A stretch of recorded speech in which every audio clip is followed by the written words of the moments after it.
So, once again, the Aussies have gotten me into making a video. Thank you, Nervardia, for posting calling out something on Twitter that I just had to respond to. But we're going to be talking about what really is a threat to America. Let's do this.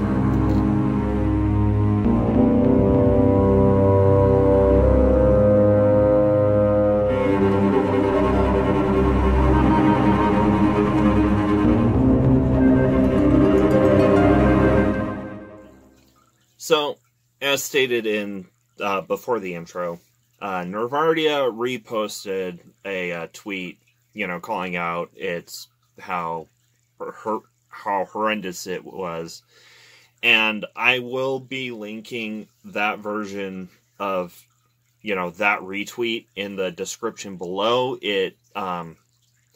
The tweet being retweeted depicts a video of someone obviously in mental distress, so I won't be showing it in the video itself for that specific reason. If you do click the link, there is a trigger warning in place, and the person shared this video claiming that people who don't support Trump are a danger to this country. And I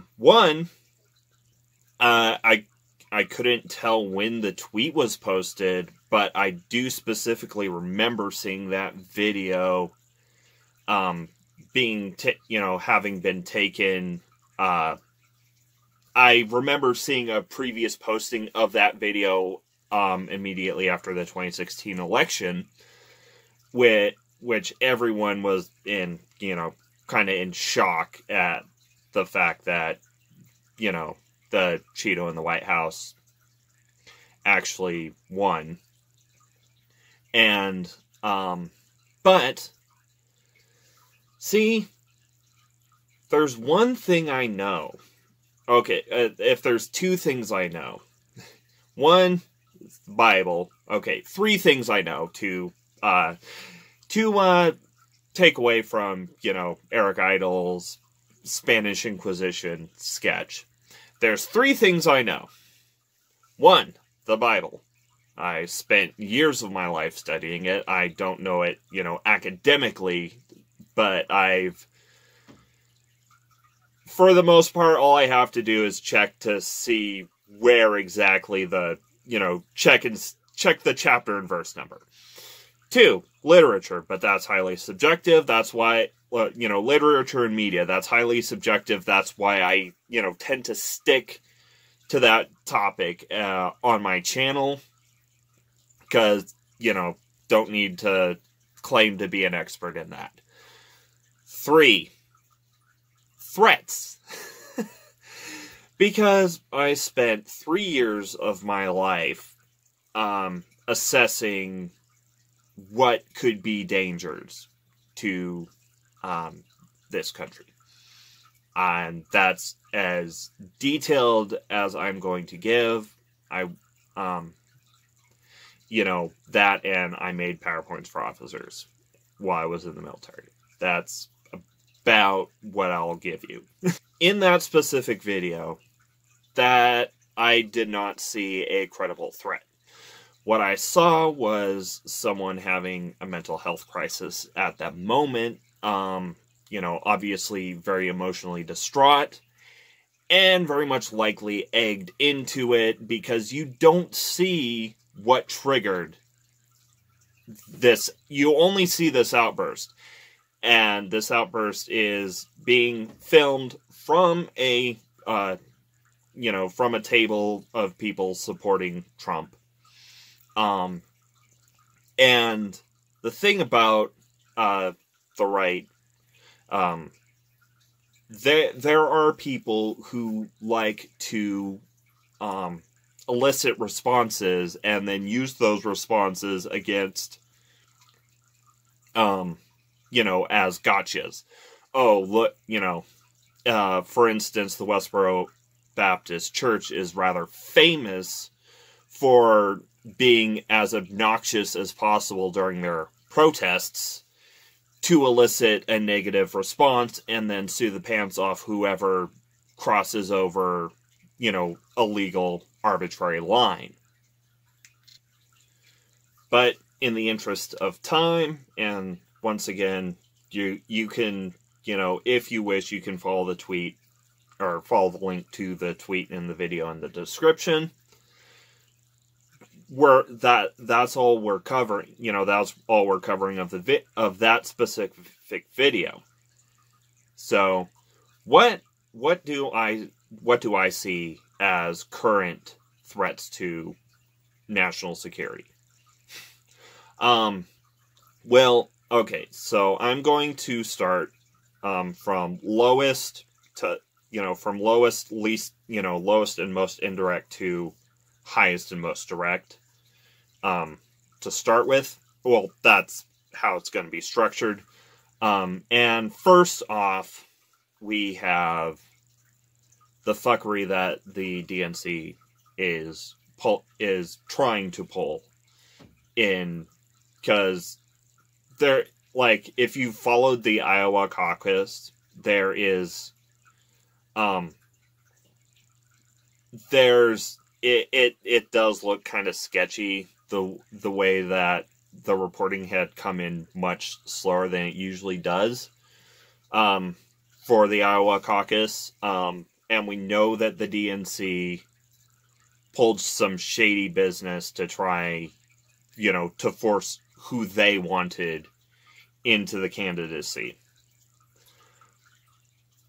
Now, if they do this again, especially after all the noise that they made about Trump's impeachment, this will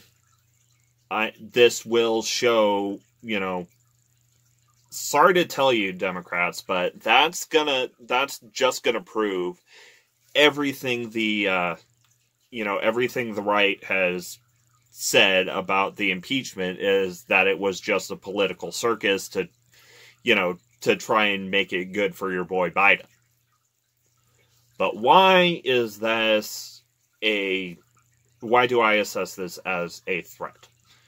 Because if we can, if the American people sees a major political party meddling in what should be a free and fair election, be it a primary or be it an actual election, then that could very well lead to further destabilizations, along the road. Like, for instance,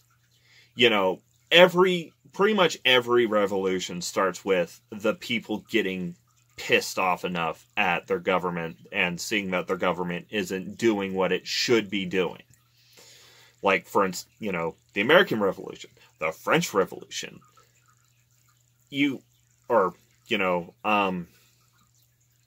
plausibly the Arab Spring. If you don't do things, above board, by the books, especially after you made so much of a stink about Trump trying to meddle in the election by, trying to dig up dirt on the Bidens from Ukraine and trying to blackmail Ukraine into doing that, then you are further destroying the confidence of the American citizen in our electoral system, and American citizens who are angry enough may try to make a more direct change of government. I don't necessarily see that at this point, being as much of a danger at this point, particularly from the left. Though,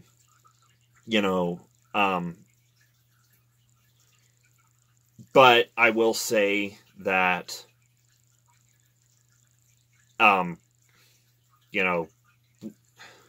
got to keep our protests peaceful. just saying it. So, number 2, our healthcare system. And this is much more direct and much more urgent than political fuckery behind the scenes. Because the thing is, the American healthcare system doesn't work. It disincentivizes people going and getting treatment. It disincentivizes, especially in lower income situations, people taking time off work to get better and isolate themselves to prevent the spread of disease. And in case you haven't noticed, there is a pandemic, not as lethal as, probably about as lethal as the flu, maybe less, maybe more. I'm not 100% certain on the coronavirus. I haven't really researched it that much, but it is spreading like wildfire, and it has reached the United States. And the thing is, and if you disincentivize people from getting treatment, if you disincentivize people from staying home and trying to, from staying home when they're contagious, you allow vectors for disease to just go around and spread it. In fact, you could potentially cripple America's infrastructure, economy, etc., with a trip to Iceland, I believe, a shovel, 5 volunteers, and $5,000. I'm not going to, label specifically how, because that's as far as I want to go with it. America's broken healthcare system, in my opinion, is a danger to American national security, and it needs to be fixed. And like I said, it's less direct because it's more a weakness, it's more a weakness that can be potentially exploited. But once again, in my opinion, this is my assessment. And that weakness needs to be addressed. We can't solve everything with bombs. Yes, bioweapons are against the Geneva Convention, but we don't use America has broken the Geneva Convention because it's strong enough to. There are organizations out there that don't give a damn about the Geneva Convention. So, you can't, and you know what? Nature doesn't give a damn about the Geneva Convention. Nature does what nature does. If a virus or, a new bacterium springs up, it doesn't matter if that virus or bacterium was deliberately put there or just happened to start spreading in the right circumstances. Either way, this is a weakness that needs to be addressed before it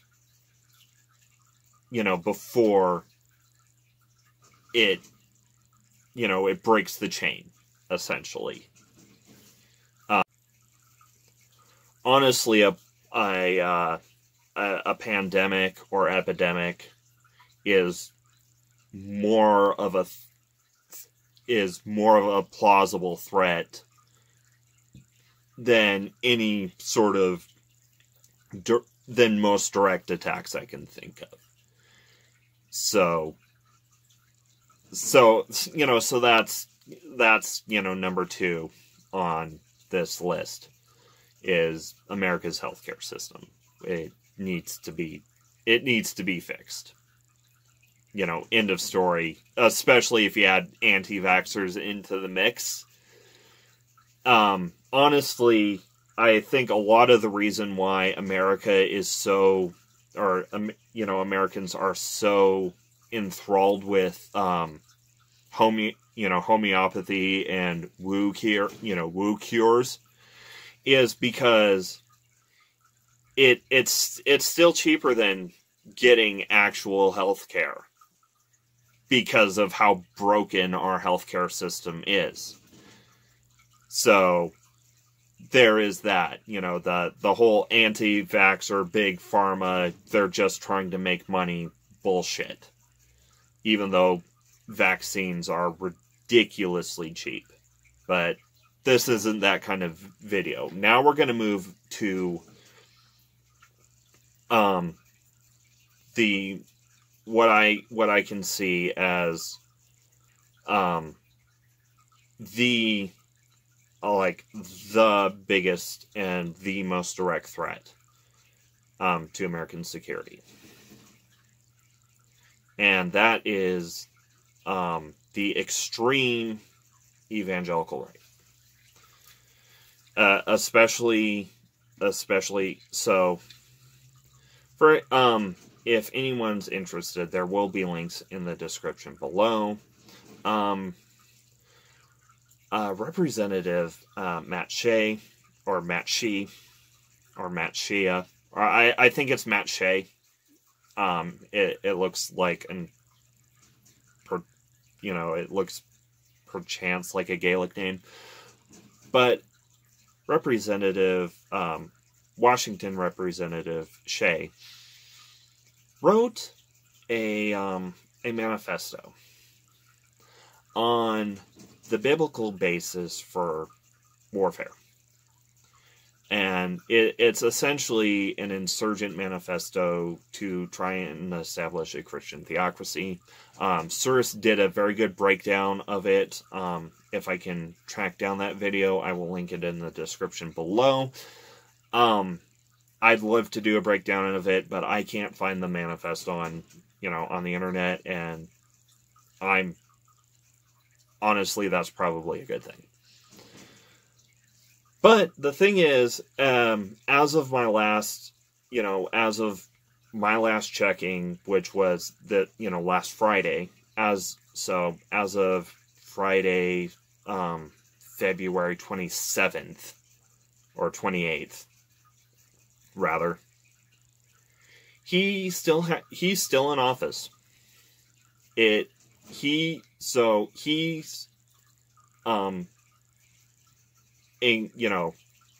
supported groups that stood off, that openly, were involved with altercations with federal forces. And he wrote this manifesto, and while there have been calls for him to resign, he has not resigned, and as far as I can tell, he has not been impeached, if state representatives can be impeached. I'd have to look at Washington's constitution to see if that's a kind of, he has not been removed from office, either willingly or unwillingly. And that being said, it's best to do that within the confines of the law rather than without, because if you don't work within the system, then the system breaks, essentially. But so along with Matt Shea and his ties to the Patriot movement, which seem to be in a loose organization of groups that that include sovereign citizens, that include white Christian nationalists, that include neo-Nazis. And hopefully it looks like these militia movements are starting to die down, or at least as a collective whole, starting to somewhat wither. Hopefully, you've got people who already are armed, and who are already willing to go up against the government, like the Oklahoma bomber, back in 1995 was connected with these movements. And the Waco standoff was connected with this Patriot militia movement. And so along with that, you have the QAnon conspiracy theory, which, and the evangelical cult of Trump. I'll say the splinter group of the ridiculously prominent splinter group of evangelicals that believe Trump is the chosen one. He is, almost the second coming, or at least God's representative on earth. And honestly, I'm almost scared. I mean, I hope he loses. I hope he loses this election, personally speaking. But I'm almost scared of the repercussions that may come when and if Trump loses. Because you've got this QAnon conspiracy theory that, states that Trump is there to fight the deep state. And, the QAnon conspiracy theory has already led to, at least one person attempting to, conducting an attack on a pizza restaurant. The whole Pizzagate incident was linked to QAnon. And you have the people who believe that Trump is God's, God's agent there to push us closer to a Christian theocracy. And you have the terrorist, threats against, Planned Parenthood, the bombings of Planned Parenthood connected with the Christian right. So you have organizations, be they small and splintered, who have taken direct action against non-governmental agencies and agencies of the government. And, you always get that lone wolf. You always get it's nothing. So, these are the threats that face American society today. Not someone who's, not someone who's concerned. Not someone who's having an emotional breakdown. I mean, sure, someone could be a threat if they have an emotional breakdown while they happen to have a weapon on their hands, but perhaps we should fix that as well. But this isn't the video to talk about that. I mean, and this is a very serious topic, so I'm not gonna do much shilling. If you've watched YouTube, you know what to do. All I'm gonna say is indoctrination is a hell of a drug. A van, it's loaded with weapons.